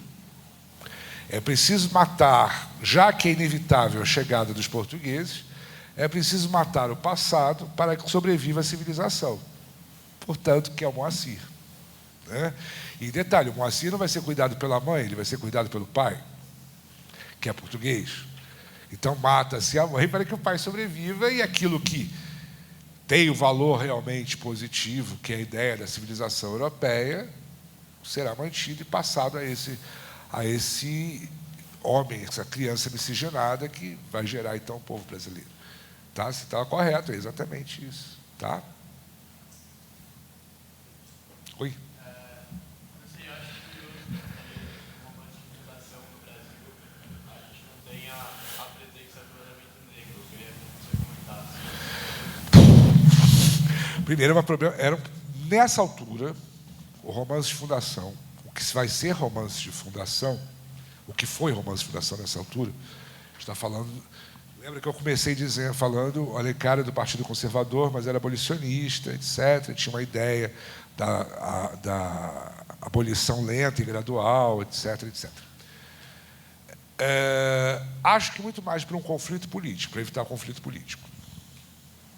Portanto, a dificuldade de lidar com. Se a gente for buscar romance abolicionista do século XIX, a gente vai encontrar Úrsula, da Maria Firmina dos Reis, que é publicado no Maranhão e, até onde se sabe, não teve uma circulação nacional ampla. Maria Firmina dos Reis era negra. Era uma mulher negra, liberta. Não se sabe, quer dizer, liberta. Não se sabe se ela era forra, se ela era liberta. Há pouca informação sobre ela.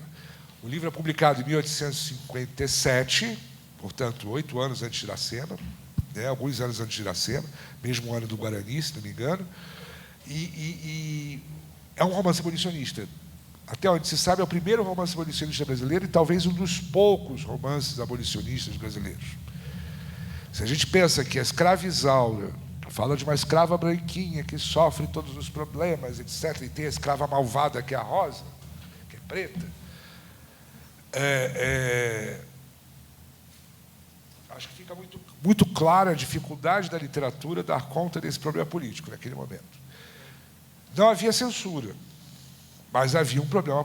Falar de abolição era um problema político, era uma questão política. O que interessava a esses, por que não interessava esses autores escreverem? O caso do Alencar é o caso do Alencar ser alguém que tinha projeto político para a vida, ele tenta ser senador. Então, ele não quer criar confusão com ninguém, ele quer se dar bem lá. Né? Ou seja, a gente não pode ser muito ingênuo e achar que os escritores todos tinham grandes ideias maravilhosas.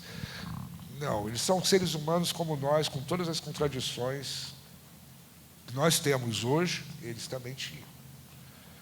Né? E os críticos, a questão é que, naquele momento, não houve outro texto que tivesse tido força para ser romance de fundação. Assim, texto da Maria Firmina dos Reis, o Úrsula, foi até reeditado recentemente, ele pode ser tratado como romance de fundação, mas ainda não é um consenso. Falar de literatura é falar de um povo muito, de um mundo ainda muito tradicional. E a tradição ainda não estabeleceu, não reconheceu o lugar de Úrsula, por exemplo. Eu particularmente, se eu estivesse na FUVEST, apesar de ser, eu teria escolhido Úrsula. Ou, na hora que for trocar agora Iracema, eu colocava a Úrsula para criar uma confusão danada na cabeça das pessoas. Olha, esqueça Iracema, leiam Úrsula. Porque é genial, assim, a história apesar da Úrsula, que é a personagem principal, ser uma menina branca, mas ela é uma menina branca que herda a fazenda com seus escravos, e ela viveu a vida cuidada pelos escravos. E os escravos têm as falas mais maravilhosas que você possa imaginar, assim, são muito fortes para a época. Tá?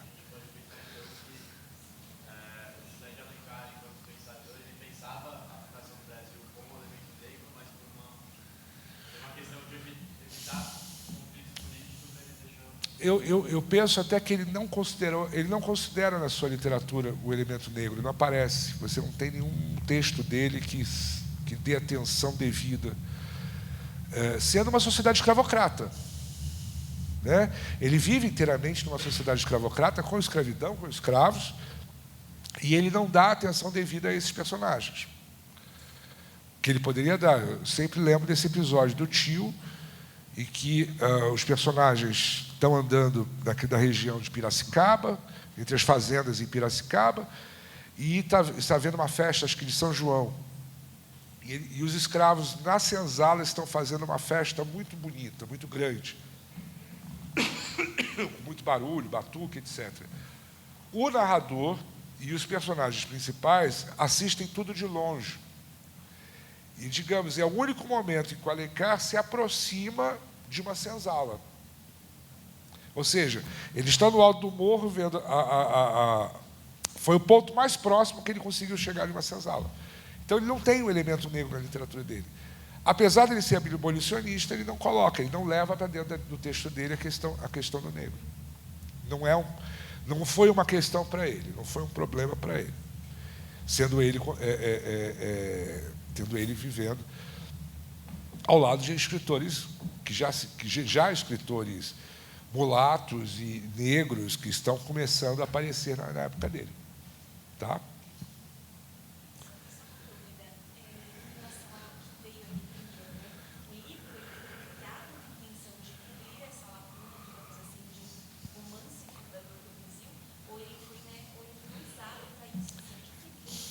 É aquilo que eu te falei, já havia um certo anseio há algum tempo.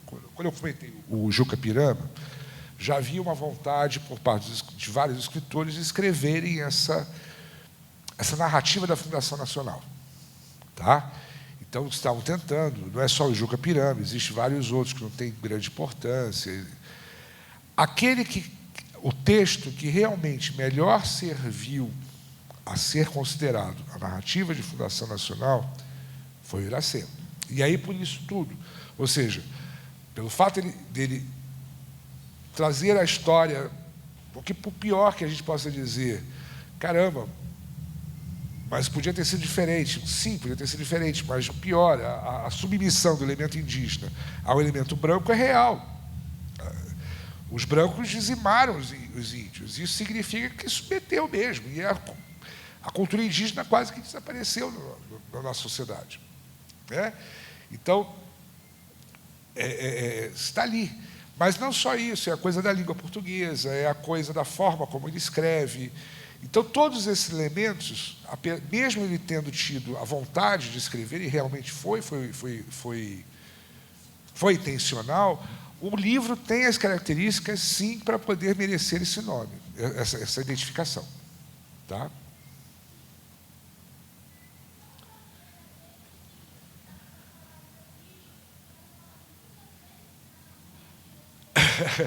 é virgem mesmo. Ou seja, dela não ter tido relações sexuais, que ela vai ter com o Martim até ficar grávida do Moacir.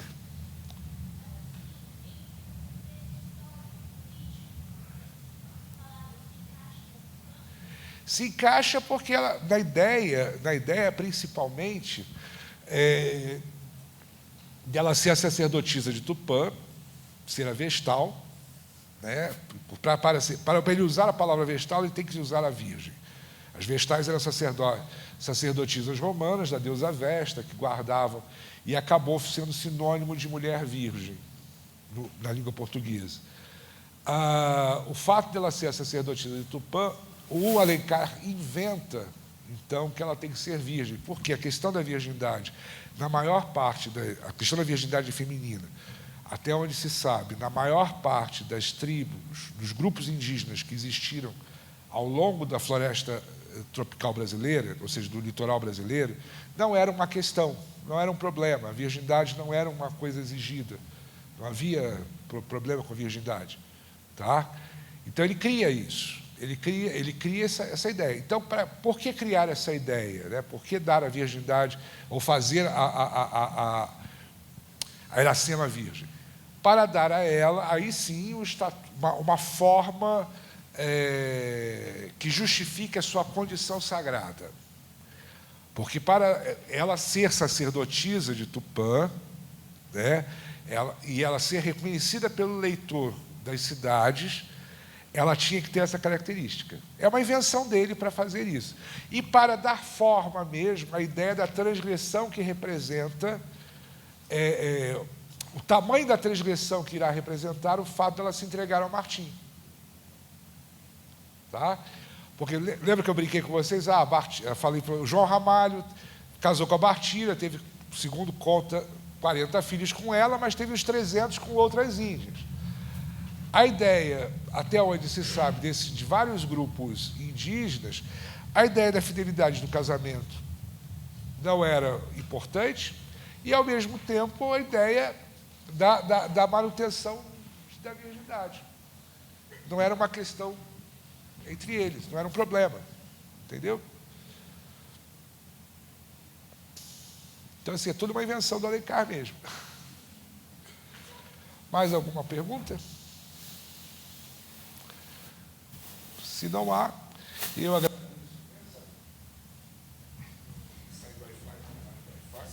Tá isso. Agradeço imensamente a atenção, espero ter ajudado vocês de alguma maneira. Acho que em breve já vai estar a gravação. E, se precisarem de alguma coisa, estamos à disposição. Tá? Boa formação ainda para vocês. Boa formação aí para vocês próximas semanas. Tá?